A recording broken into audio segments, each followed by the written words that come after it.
The season is over, so I thought let's rank every Wolves player, best to worst. Obviously, best will go as player of the season, and worst will go at the bottom of poor. Then we've got decent, good, and player of the season nominee. Obviously, some of the players haven't played enough, like John Ruddy, Chiquinho, and some of them on this aren't even at the club anymore, so I put them at the bottom. They're not ranked, but there's still a solid 15, 20 players to do who've actually played, significant contributions to the season. Going to start with Leander Dendoncker. I'm going to put him in poor. It's nothing against Dendoncker. He seems like an alright person. But I just don't think he's good enough. And if Wolves got a good enough offer in the summer, even if Moutinho and Neves left, you can't turn it down. I know he's just signed a new contract semi-recently, but the issue I have with Leander Dendoncker is, his finishing's not been as bad as before. Like, he's actually performed to his XG, but when you're a central midfield player, so I actually don't mind him at centre-back personally, but when you're a central midfielder in the Premier League and progressive passes and carries, because you've got to be progressive as a central midfielder in the Premier League, otherwise what's the point? You're just a standing body. And he's in the bottom 2 and 3% of both. And the thing is, that's not even surprising to anyone who's watched Leander Dendoncker. By the way, a progressive carry or pass is moving the ball 10 yards forward or into the penalty box, either through a pass or a carry. And he's one of the worst in Europe in both. And he can't dribble either. And even his defensive output's not great. 3 tackles and interceptions per 90 sounds good, but if you look at Trincao, for example, he's just below that, and he's got more pressures, and he's a forward. So for me, Dendoncker, I've got nothing against him, but he's bang average. I don't think he's been particularly better or worse than he has been in any other season. I don't mind him as a squad player, but how many minutes has he played? 1,800 minutes? Nah, should be more around 800 to 1,000 minutes for me. Not enough for me. Same with Marcal. I actually think Marcel's been okay when he's played. I don't think he's always been terrible. There's obviously notable bad games that he's played, like that Brentford one at the start of the season where he just started holding it, Ivan Toney. Obviously, it's confirmed he's leaving. I think that's the correct decision. But for £2 million, he's been the right squad player. He does a job in certain games. He was good against Villa at Molineux. Or was it Villa? I can't. He had a good game a few months ago, but Marcel's just average. Correct decision to let him go.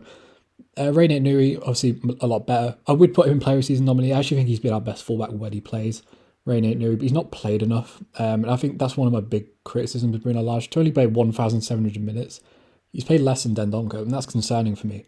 Rayan Ait-Nouri, in a lot of key metrics, is one of the best fullbacks in Europe.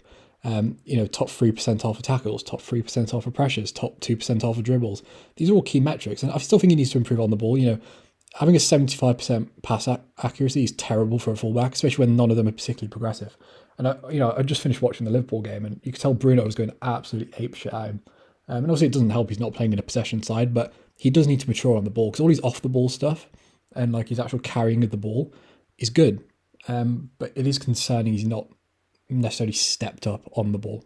But that's something that can be coached, I guess. But yeah, I think Rayan Ait-Nouri's had a good second season. I wish he played more, but I think that's more on Bruno than him. If he focuses on the ball, he'll become one of Wolves' best players. I think he'll be a player that will get 40, 50 million pound for in a few years' time. I genuinely rate him that highly. I think you've got to put Johnny in good as well. I'm not going to lie, when Johnny came back, I was a bit concerned. Came on against Arsenal, looked a bit shaky. And, after 2 knee injuries, I don't think anyone would have been surprised if he dropped off a bit. He's been one of our top goal scorers in the last few months, Johnny. But again, like most of our fullbacks, can dribble a bit, has decent pressure numbers. His defensive numbers are okay. For a guy that's just coming back, I don't think you can really... Johnny's numbers are good. They're good. They're not incredible. He's still technically playing out of position as well, right back. He's shown enough for me that he'll be a key player next season, along with Rayan Ait-Nouri and Semedo. Obviously, Marcal needs to be replaced, but I think in terms of fullbacks, it's the one position in the squad where we're in a good position. We're healthy, Jose Sá has to be player of the year. If you don't think Jose Sá's player of the year, respectfully, you're deluded. When you look at goalkeepers in Europe's top 5 leagues, second best for post-shot XG. Some guy called Manuel Reimann from Bochum, who I've never heard of, is top of that metric, so fair play to him. But, when you look at the goalkeepers, he's above. David De Gea, Ospina, God, I forgot about him. But, Courtois, Sommer, Alisson, the mighty Alisson, who's in everyone's team of the year, is only on plus 3.8. And one thing he's improved massively on Ruben Patricio as well is, when you look at crosses claimed as well, he's the 11th best in Europe. He's a commanding goalkeeper. He's much better on the ball than Ruben Patricio. And look, whether you like Scott Sellers or not, whether you like Jeff Shee, whether you like Mendes, you have to give them credit for this. I was actually really happy when we sold Ruben Patricio. You can go check my old videos if you want to. I'm not lying.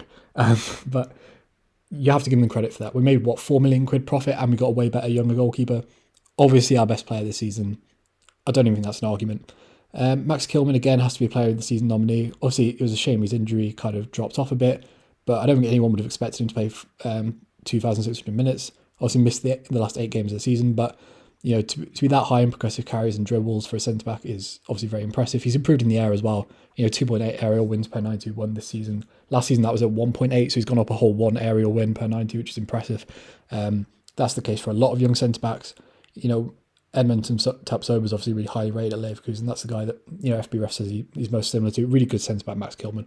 And his numbers are very similar to someone like Ben White, who, Ben White, obviously, a £50 million fullback. Very similar kind of profile, pretty decent in dribbles and progressive carries, but kind of well-rounded. Very similar players. But obviously, Kilman came from non-league.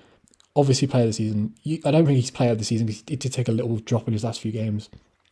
And the injury doesn't help him. But really good season for Max Kilman. And yeah, I think he's been one of the highlights of the season.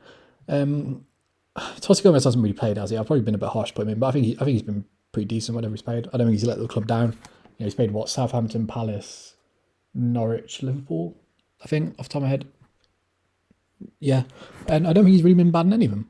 I think he's established himself to probably be Wolves' 4th or 5th choice centre-back next season, especially if Roman Sace and Willy Boly leave. I think he's a good enough squad player.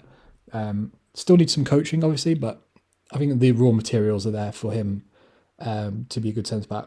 Roman Sace, I think you have to put in good as well. Like I know Roman Sace isn't the most popular guy amongst Wolves fans. I can kind of understand why. He is irritating to watch sometimes. But he's been a really good servant for the club.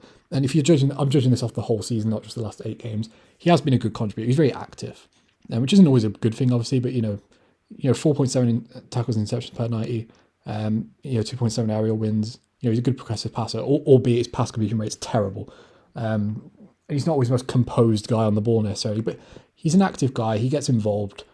He's an okay centre-back. I think it's the right decision to probably let him go, especially if we move to a back 4. A lot of the players that profile like Roman Sace play in back 3s. Mavropanos Stuttgart plays in a back 3. Davinson Sanchez plays in a back 3. Tuta obviously plays in a back 3 at Eintracht. But he's been a solid contributor. You can't knock him down just because of the last couple of games where he's been pretty bad. And he's been part of a key defence and played a lot of minutes, so big up Roman Sace.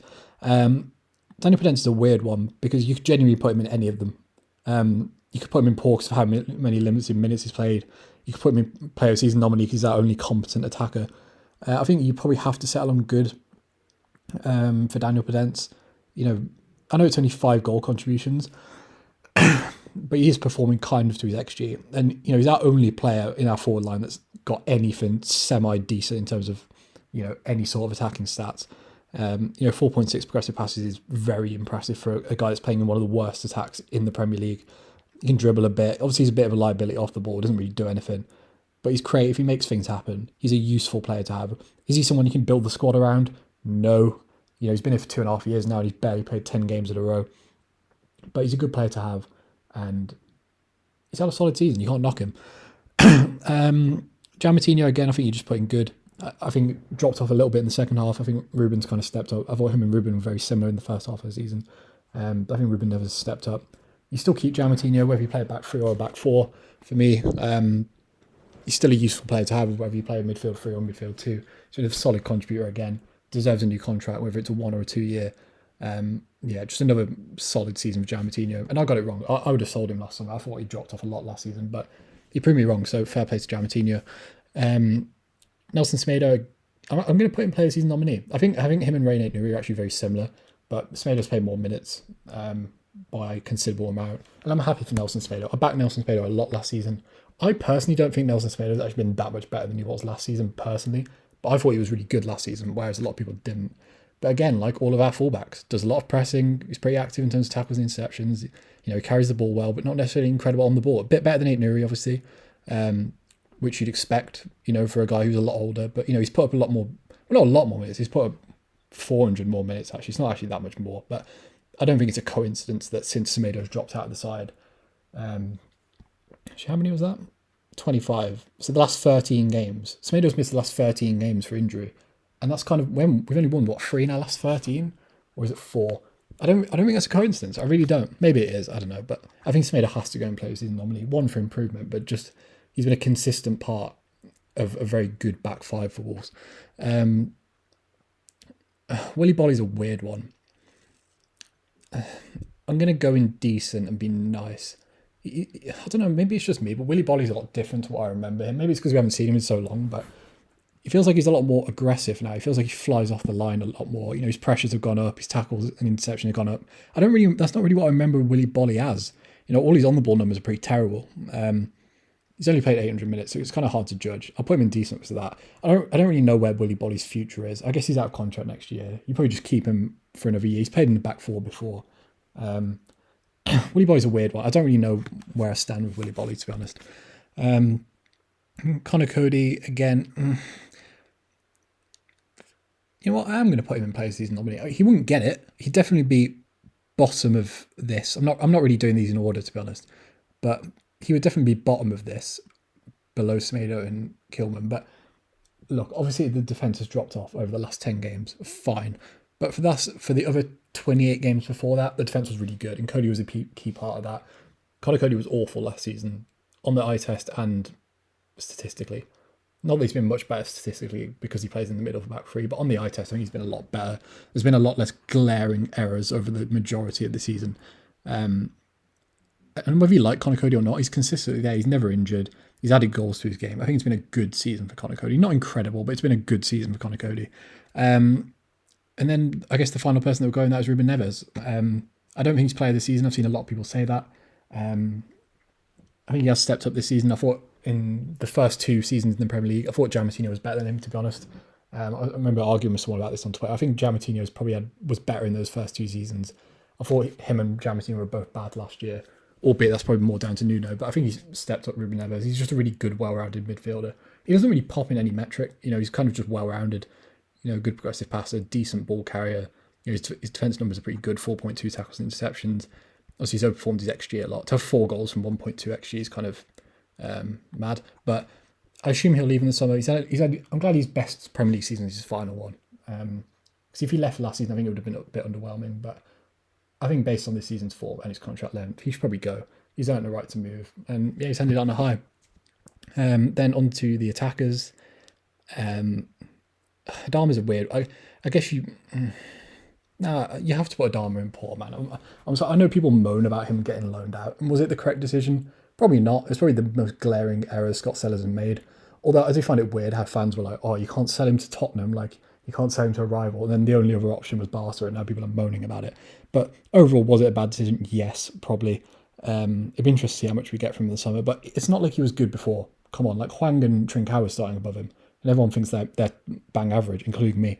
So he had a good first 3 games this season, I guess. But he ultimately got 1 goal contribution in. I think he played like 1,200 minutes. I'm sorry, we just let go of Adama. Got nothing against him. He's fun to watch. And if he's willing to accept a contract on reduced wages, well, not reduced wages, but apparently he wants to be one of the highest earners, right? If he's willing to accept to be a lower earner, fine. I've got no issue with him as a squad player.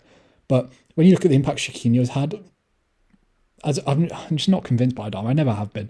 I like him, but nah. Hwang, you've got to put him poor. At the time, I understood the logic of buying him permanently. I didn't agree with it because I didn't think Hwang was very good. He had that great game against Newcastle, got a lucky goal against Watford, scored a lucky goal away at the Emirates. Good finish, but it was lucky the build-up, obviously. Gabriel made a mistake. But Hwang's just so limited, man. Like, he's so technically he's championship level. Obviously, he's overperformed his XG by quite a bit. And the issue I have with Hwang is like, yeah, he's an okay passer on the ball, but when 1.9 of those are progressive, that's concerning. It's all good having a good pass completion rate, but if none of those are particularly progressive passes, again, a progressive pass is a pass that moves the ball 10 yards up the pitch or into the penalty box. So, and by the way, this has gone up. He was in the bottom 2 percentile last week. I looked at this last week. He was in the bottom 2 percentile. So I guess he did a couple of them against Norwich maybe to boost him up. He doesn't really dribble much. He's got this weird reputation amongst journalists as well of pressing a lot. I always hear Nathan Judah go on about this. Like, he'll slag off Trincao for being lazy, and then he'll say Hwang works really hard. Like, whether you like Trincao or not, he presses a lot. He's elite at it. Hwang doesn't really defend that much. Like, he defends a bit. Like, he does a decent amount, but he's not like elite at anything. Look, obviously it's his first season. I don't want to slag him off too much. And he has scored 5 goals. Like, you can't overshadow that. And he's only played 1,700 minutes. Maybe in a more attacking system, maybe more centrally in a 4-4-2 or something. I don't know. Maybe there's a player there, but for me, especially considering we bought him permanently, you have to mark him down. You could make an argument to put him in decent just because of the 5 goals, and they have helped us out over the season. But in terms of overall performance, for me, he's a poor player. Trincao, same. Again, I still stand by the fact that Trincao's a decent footballer technically. Like, Hwang annoys me. I just don't think he's good enough on the ball. I think Trincao does have that to his game. But for 25 million euros, nah. So, sorry, I've defended Trincao a lot this season. I still stand by that. The issue I've always had with Trincao is how people scapegoat him and act like he's the reason our attack is terrible. Which I just think is really harsh. Obviously, he's got a couple of goals towards the end of the season, which I'm happy for. And also, he's only played 1,300 minutes. That's actually not that much, to be honest. He can dribble a bit. He works hard. For me, Trincao, probably right player, wrong time. But I think Trincao, wherever he goes, will probably have a good career. But at Wolves, probably not. Fabio, I'm only putting Fabio in decent because he hasn't played enough. It's kind of hard to judge him on, the amount of people that go, he's played 22 games this season. It's only 500 minutes. And I keep hearing people say, you can't loan him to the Championship. He'll get eaten alive. I'm sorry, he really won't. Of course, he's underperformed his XG, probably because he's young.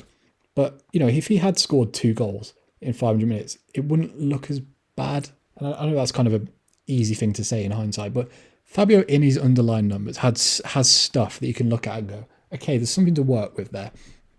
Obviously he presses a lot. His defensive numbers are good. You can't deny Fabio works hard. For a striker to have 2.2 aerial wins as well, for someone that young, who's not particularly big, I think that's a good sign that he's developing physically. He gets 7 attack touches in the penalty box as well. That's quite high for a young striker who's playing in a pretty bad Wolves side. In terms of progressive passes and carries as well, he's pretty high. He's better than Raul Jimenez in both those metrics. Like, the one thing you can't slag Fabio off is when he does get the ball, he does try to do stuff, albeit it doesn't always work out. The fact that he's high in shot creating actions kind of proves that. You can't mark him high because he hasn't played enough. But I think he's got enough to say if you loaned him out next season or put him in maybe a 2-man attack in a front 4, or sorry, if we play back 4, start scoring more goals and kind of play a better general style of play, I think Fabio would thrive. I've got no issue with Fabio Silva. Generally, I don't. Obviously, the fee was ridiculous, but there's a good player in Fabio. I think people who say he wouldn't do well in the Championship are waffling. Like, if Morgan Gibbs White can score the amount of goals he scored in a pretty bang average Sheffield United side, I think Fabio would as well. Like, the 2 sides we've played this season that are Championship were Nottingham Forest and Sheffield United, who both finished in playoff positions. And Fabio was great in both those games. I know he didn't score, but he set up Podence a couple of times in the Forest game. Same in the Sheffield United one. I like Fabio Silva. And then Raul Jimenez, I guess you have to put him in. I don't think he's been poor. I think that'd be harsh to put Raul in for. Also, he's got 9 goal contributions. It's better than anyone by far. Whether you like Raul Jimenez or not, he does defend a lot. You can't fault his work ethic. It's not like he's not trying. He's good from set pieces, a defensive guy as well. He does do stuff in build up, like as much as it's not coming off as much as it used to. When you see red in basically every attacking metric, it's concerning. Do I think if Wolves get a good offer for Raul Jimenez, they should take it? Definitely. The fact he's been sent off twice, especially the Man City one, is a bit of an irritating factor as well. But I'm not really surprised. I'm not as disappointed just because I wasn't really expecting Raul Jimenez to come back and be great anyway. But yeah, it's been an okay season for Raul Jimenez considering the circumstances. But obviously, if you get an off of him, you probably take it. But yeah, I think that's my tier list. I think that's pretty fair. Obviously, Jose Sá's probably been the best player. And then I think Trincao and Hwang and Adama all had pretty bad first half seasons, and Denlock is limited. And obviously, honourable shout-outs to Kilman, Semedo, Neves and Conor Coady. Feel free to tweet me and tell me if you disagree with any of these. But yeah, that'd be my rankings. If you enjoyed the video, subscribe to the channel, like the video, and yeah, peace.